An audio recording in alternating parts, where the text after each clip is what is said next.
You said you're doing something with a guest, with a co-host, right?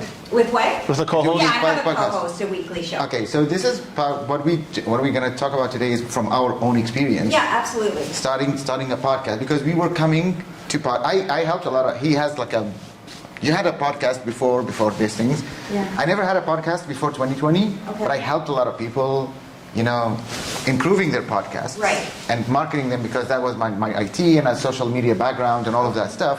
So this is where we came from. And when we met, we'll tell you the story. We met along and then we started that podcast. But here's our story.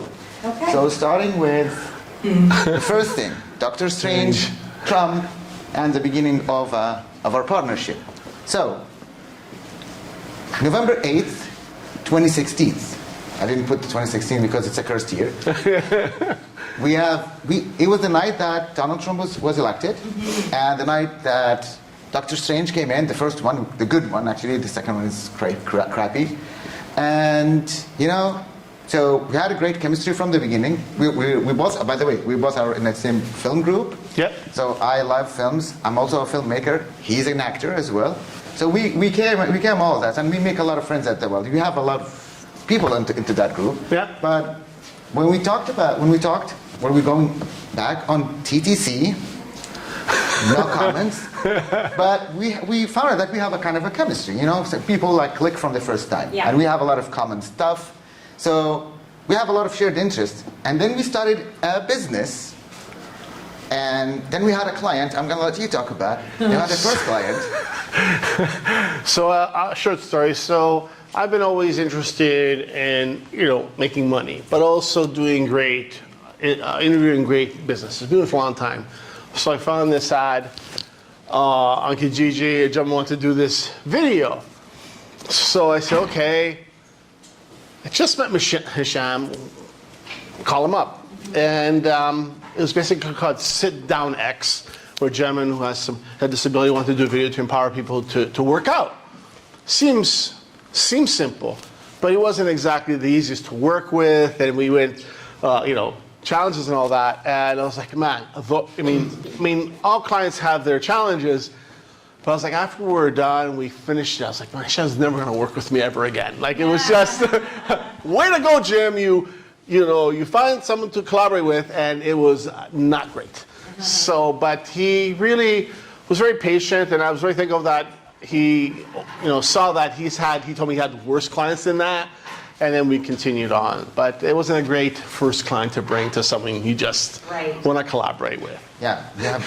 And we still see him around, unfortunately. We still see him. You still see him around. I still see him around. But the Could have thing been is, a turning point in the opposite direction. Yeah, it could have been very easily. yeah. And let's welcome our new guest. Yes, hi. Khadija, right? Sorry to be late. It's okay. Okay, no problem. But I told you yesterday I would come. Yeah, Okay. I know. I remember you. So- All right, this is Khadija, by the way. Kanisha? Khadija. Khadija. Yeah, and we met yesterday.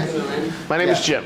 Jim, nice to meet you. Nice to meet you. Yeah, So, I keep telling him that this client that we've got wasn't even nearest to the worst client that I had in my life. So we continued after that because to me, it wasn't an annoying client. It wasn't the worst in the world because I had worse. But we continued. And respond to it. So that's a powerful thing when someone's listening and they actually engage with you. Absolutely. yeah. So So, we told you about it, but we didn't tell you how it was started. yeah. So we Should tell them though how we got the name or? So, go with this. Okay. Because our episode 0 is why did we call our podcast this way? Because a lot of people was like, we expected a lot of people are gonna have. Because our podcast is named the Quantumly Leaping Podcast. The Quantum Leap. Content podcast. So, it's a quick story. So we're walking down Bloor Street and we're talking, and again another engaging argument. And I know I'm a big MCU Marvel fan, and it was about quantum mania, quantum realm. And Hisham was talking about this show in the 80s called Quantum Leap with Scott Bakula. And all of a sudden, I remember this, I just stopped and I go, that's it. And it's like, why don't you just stop walking? I go, that's it. Quantum Leap. And that was how it started. And I think it was a great name because we are leaping. very quickly. And I was glad. I was relieved because we were just trying to find a name that would resonate. So that's how it got started. Yeah, and you know how did you watch Quantum Leap? Any of you? There's a new show. Oh, of course. Okay. But there's a new show as well. So the show is about someone who leaps into times, like back and forth, and he embodies something and fixes up something in the past or in the future or something like that. So we were actually, because we said like we're looking at some topics that happened in the past and how do we learn from them, and we look into something that we expect to happen in the future. One of our episodes is what we expect it to happen after COVID, and the problems are going to happen, and specifically the mental health problem, and everything we said actually happened. So that was we say like we quantumly leap between, because life is changing too fast. Technology is coming faster than we can actually comprehend it. As a technology guy, I can tell you this as well.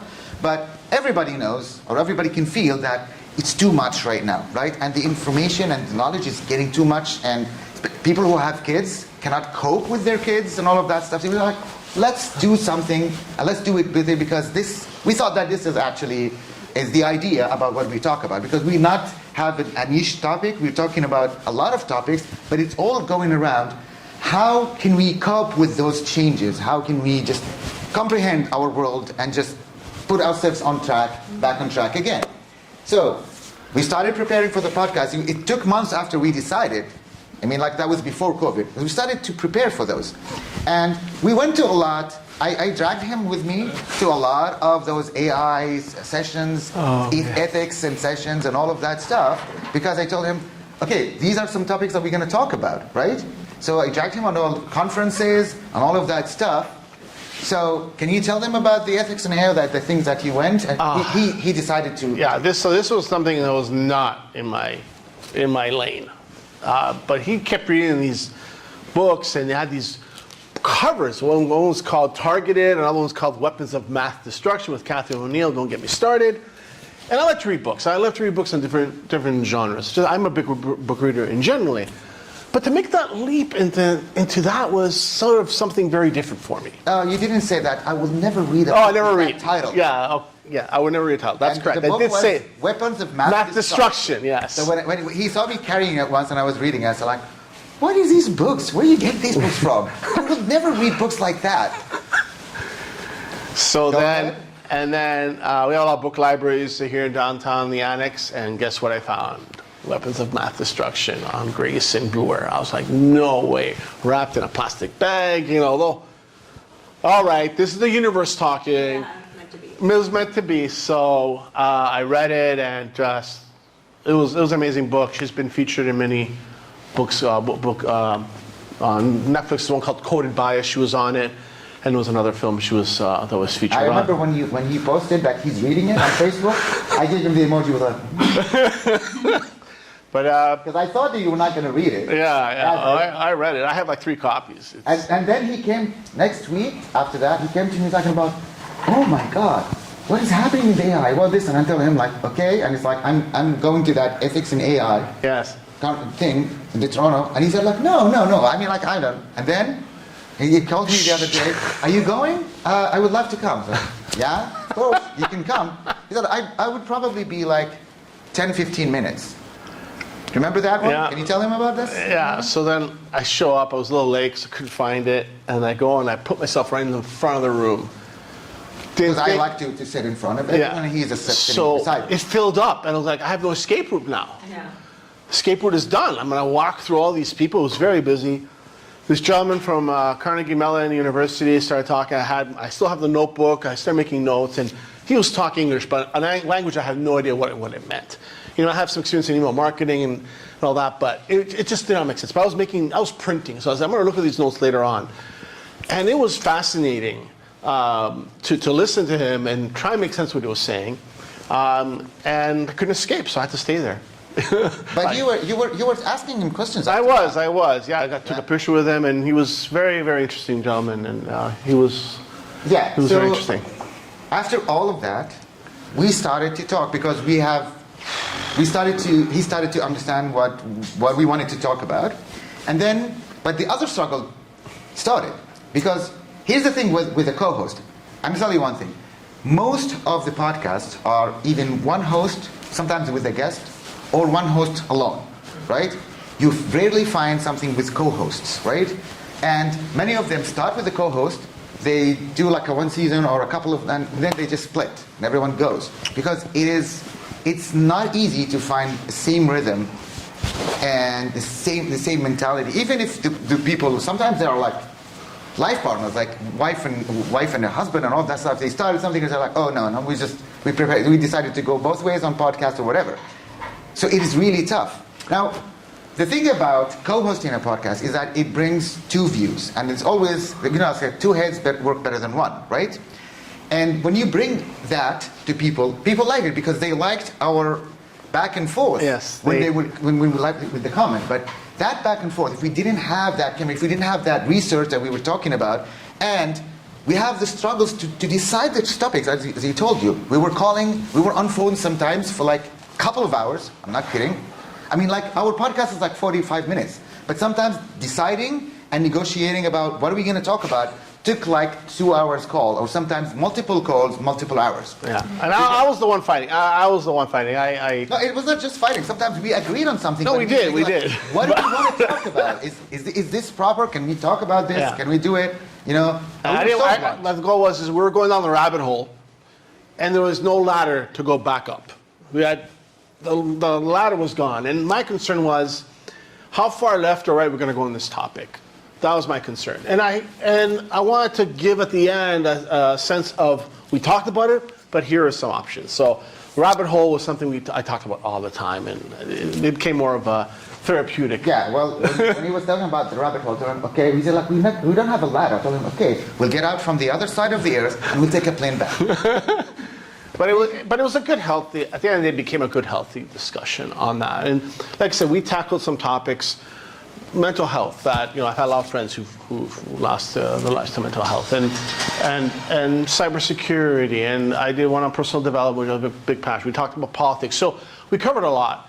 And I think the universe definitely gave me some books, came across, friends were recommending material to listen to, and I think that we brought that to the table, the podcast, and I think it resonated with everybody in the end, that we knew what we were talking about, and I think that makes the biggest difference. Do you have questions at the end? Yeah, I'll take You one. can ask. You can ask. Oh, now? Okay. Okay. So in terms of your popularity and your success at the pre-mark point, do you feel it is based on your topic choices, or do you think it's based on your keywords in terms of how people are finding you? I think, we're going to talk about the success later on, but I think it's a mixture of all of that. Yeah. There's no one factor that says this is a success factor. When you remember that success factor? Is that a show or something like that? Yeah. That's crap. There's no one factor to success. Yeah. There's a lot. Well, so are we going to talk about I did use like when I put it on my newsletter and my blog, I did use keywords and hashtags. I did, but I think it was a combination of both. Yeah, but it's okay. Right, because a lot of people do use that. A lot of people pay for some sites to host and give them all the marketing, but they don't actually get any views or very less Yeah, like views. it's just like when you're uploading it onto your platform. Yeah. And your description. We use your keywords. You think that We there's do a the lot keywords. we use in YouTube. We use Chapters. Chapters. You can use chapter feature on YouTube. Yeah. And then that's a little bit of a process, but I think that helps. And even some on keywords. our description, Yeah. if you go on our description, because you cannot do chaptering on Spotify or any of those ones, right? But when we do the topics, we write the topics we talk about. We usually our platform, platform is like about like four topics, right? We talk about 4 topics practically, and we put the topics that we're going to talk about and which time you can find this topic. So if you want to come to our podcast interested of one of those 4, it's one topic, but it's like 4 subtopics, let's say. If you want to interested in one of those subtopics, you can just jump to that.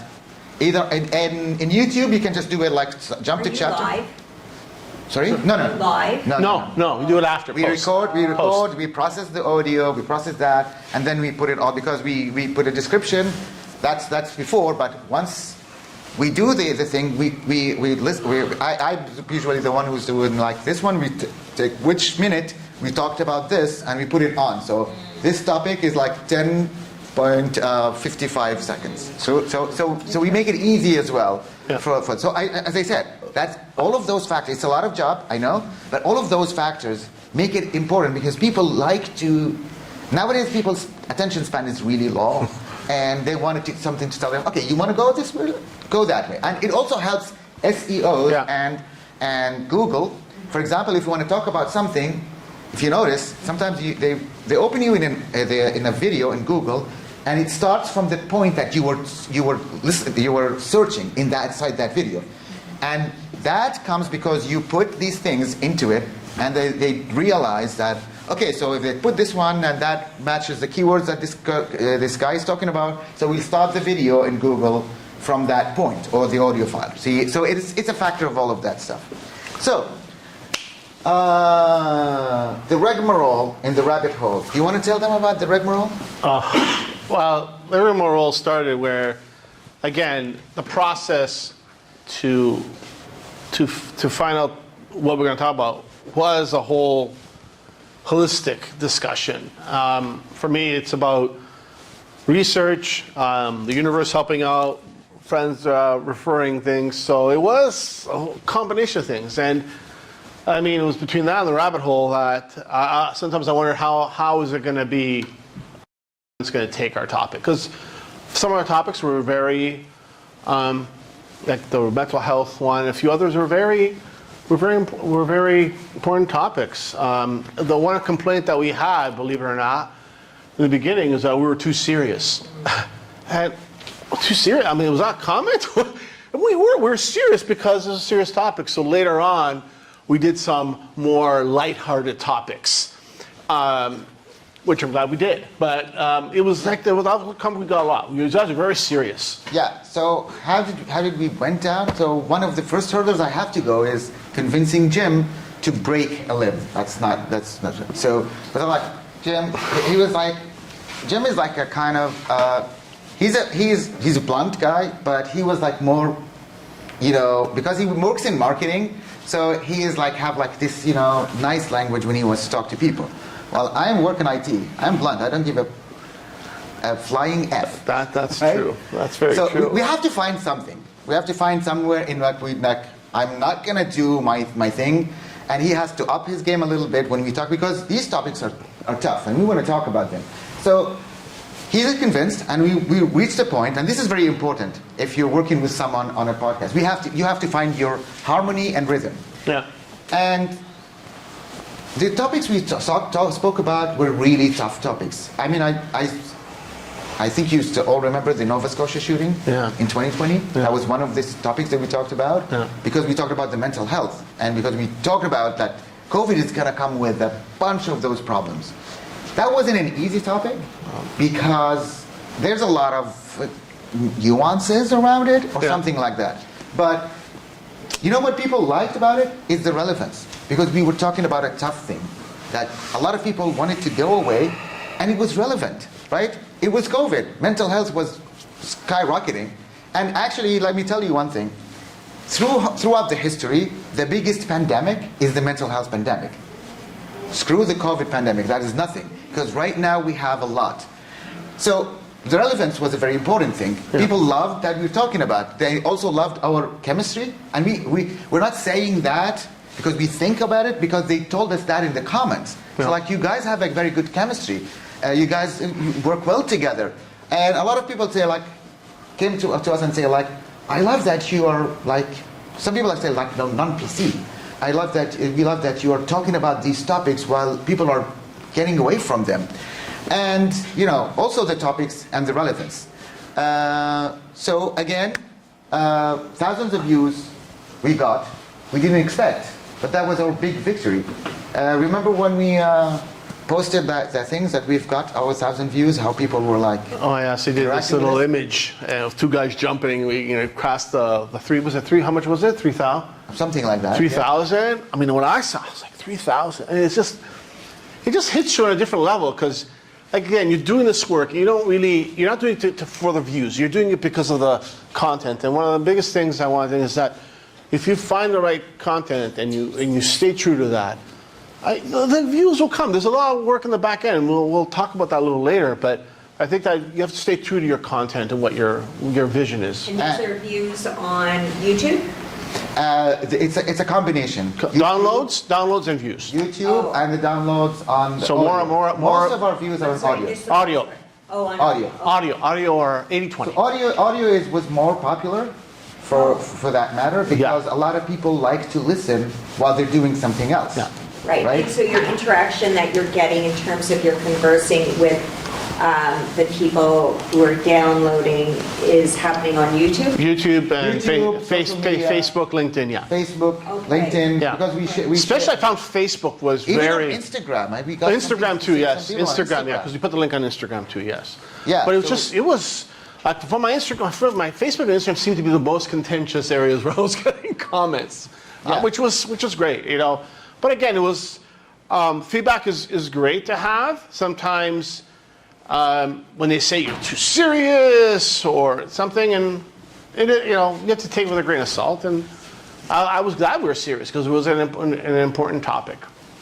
Yeah, but you know, you listen to your audience and you adjust, right? Yeah. And that's one point of success. That's one other factor of success is because, and we told the people in one of our episodes, we told them in the beginning, we said that we are really serious. We're gonna take it a little bit down. We have some jokes and all we that shot. We stuff. shot outside. We went to Coronation Park. We shot a couple of videos outside in Coronation Park, Lakeshore and Bathurst, which was nice. You know, weather was nice. Found a little secluded spot there. So we just wanted to do that. And again, you get the confidence and you get that rhythm and you just keep going. And you lay out a plan and you keep having the conversation. And that was one of the most important things we did during was this. This kept me motivated because there's nothing else to do, at least till September for me. Yeah. Till I start going back in the working world. So now we're gonna get to the last part and a very important part. If we did it, you can. You can. Because we did not expect, to be honest with you, that we were gonna make all of that. So if we did that, you can. And these are the things. First of all, choose your trend and know your audience. And when I say the trend, it's like it includes like what's your topic, how are you gonna present it, how is it gonna relate with your audience, and then and for that you have to know your audience as well, because who's gonna listen to you? That is a very important thing. Are you talking to a specific sector? Are you talking to Canadians only? Are you talking to the whole globe? Because in many topics, we were talking Canadian topics, but we have listeners from Russia and Argentina because they felt that it's relevant. You know, after all, people are all similar. Like we have a lot of commonalities, but because we focused on a trend and we focused on a topic, some other people in other parts of the world found it relevant. Yep. So focusing on a trend sometimes, or focusing on a trend is one of those factors. Also, now how to stand out. And Jim, would you tell them how many research we have done on every episode just to make sure that we were talking about something that probably no one talked about it or no one talked about it this way. Yeah, I think the one we did was climate change was one that came up, and I had again reading a bunch of books on climate change, and it was an important topic. It's been talked about, but I think we really want to dive into it and say, why is it happening? And like I said, I read a few books, and they were very technical books, but I want to understand, just in generally, when did this start happening? What are some of the reasons it happens, and how could I share that? And for me, always talking about a book, like for me, it was like, this is where I got it from. This is where I read it. It was very important to say, I just hear about it. This is where I read it. And yeah, it's important sometimes to document to the people, because some people are going to say like, oh, really? Where did you hear that? Yeah. And it's good to tell them before they come and comment. It's like, this is where we got it. Yeah. And that we were doing our research, right? And that's part of our preparing content as well. Yeah. You know? I think, and I'll talk about the preparing comment. The content is important because if you have a plan going in, and we talked about it earlier about when you go on YouTube, you have the segmented.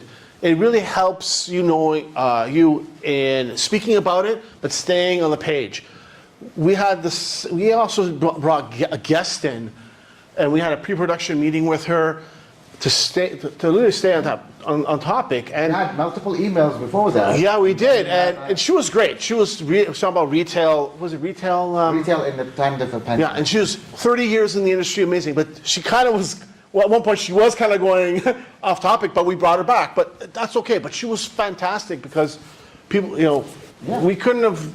I couldn't have found the information that she's spoken about. So Of course, because she's an expert. Yeah. But That's a little tricky we sometimes. need to cope with her expertise, so we have to do our own research as well. Yeah. And one important thing that you said, if you're having a guest, specifically you're two, and you're having a guest, so you're like 3 on, and you only have like 45 minutes, 40 minutes for that matter, sometimes your guests just go off rails.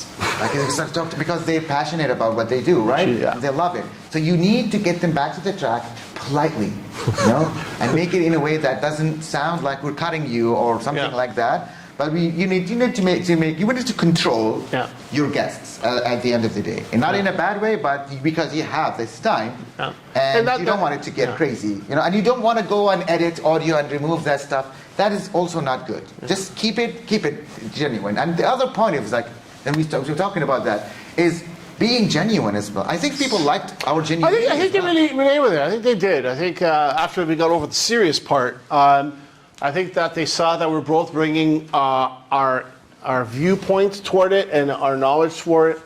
And I think they saw ourselves. We bring ourselves, yeah. I think that was great. So I'm glad maybe it didn't work that we didn't do it in the library, and we did it that way. But you found your rhythm. I think that before 5, 6 episodes in, I definitely felt better. I was nervous in the beginning. I to my wife, some of them, I'm like, oh my God, how nervous was I? But I'm a professional speaker since 2008. I get nervous, even now I'm a little nervous, I made notes here today about everything we're talking about, but again, the more genuine you are, I think people can relate with that and understand that. Yeah, so one of the reasons, I'm going to tell you something. One of the reasons a platform like TikTok have surpassed YouTube views in just a couple of years, and you know how many, YouTube is there for 2006, right? In November 2022, TikTok has 220 trillion minutes viewed on TikTok, and TikTok just started like yesterday, right? I mean, like it's a couple of years. One of the things a lot of people have say their studies is why it surpassed all of them, and it's like now the others are struggling to get along, is because people on TikTok, it's the first platform that people on TikTok were genuine, were themselves. In the older days on Instagram or Facebook or any of those, people were like showing a different version of themselves, a polished version, a photoshopped version of themselves, right? It was working for a while, but then because people are sensitive to genuinity, it's sensitive to real people. They feel the real ones, and nowadays, after this pandemic, they want to hear the real you. They don't want to see a polished version of you. So TikTok came in. Most people were at home, including myself included. We started talking about TikTok. We were in our pajamas or something like that. We didn't care to wear our best or to put makeups or anything like that. And people loved that, and this is why it became like really skyrocketing, because people were genuine. And this is one of the things that I believe made us success, is we were ourselves from day one, and we didn't care. Like, we might make mistakes, but that's us. If you feel that we have done something, tell us about it, and we will correct it. But we're not going to sacrifice being ourselves just because we want you to see a polished version of us. That is not what we do. Now the thing is, you have to decide your sequence. So, and this is very important. Are you going to do it by number? Are you going to do it seasons like us? We decided to go seasons. Can you tell them your friend when you told him season 1? He's like, are you going in seasons? Remember that story? So the seasons was something that came for me more because of movies and TV shows. I watched a lot of TV shows. So season 1, episode 1, and I felt it was a great way to do that, and here's why. So if people wanted to learn about mental health, I can say to them, season 2, episode 6. When some podcasts go, like, there's some great ones that go 1 and 500, 600, 700. Okay, that's an interesting way. I don't think that's the best way. But I think if you break it up and you go, someone asked me what climate change was. Yeah, that was season 1, episode 4, season 6. It sounds better. People are familiar with it. Yeah. Like, there's a radio show, and they go by podcast 500, 300, 500. Okay, I get it. Maybe because of radio, but I think you should just keep it by seasons. It makes it easier for yourself and for telling other people. And so how do you break it? Where was your break? Was it based on time? Year, or- probably a year. Oh, so it was the 1 year? 'Cause 1 year. Some people break it up at a different point. Yeah. It was like yearly thing. Year, yeah. Yeah. So the last point we want to tell about, and this is probably very important. You want to start your own or low or no cost, because a lot of people are saying, you look at those statistics that he just told you, and a lot of people say like, if I started a podcast, okay, that's okay, and it didn't work. How's that going to be? Because a lot of people are paying for platforms, and it's not bad. If you want to do that, you can do it. But if you don't want to, like we're not full-time podcasters to pay for that. We have our jobs and we are so busy and all. But we say like, if we're going to do a podcast, let's do it at the very low cost or no cost. And you can actually do that. So there are platforms that can host your audio files for free. Because Spotify and all of that stuff, they're not going to host your files. They just have the link to your podcast, and then they just consume the MP3 files or whatever from those platforms. So there are platforms to do that, like archive.org or others. And then you have to have a place where you have to get that feed, the XSL feed, the XML feed. And because I already have a website, I had like a sub-blog where you can get that feed, right? It's a normal feed, it's an XML feed. But if you don't want to pay for a website, you can start a blogspot as well. So you can do it.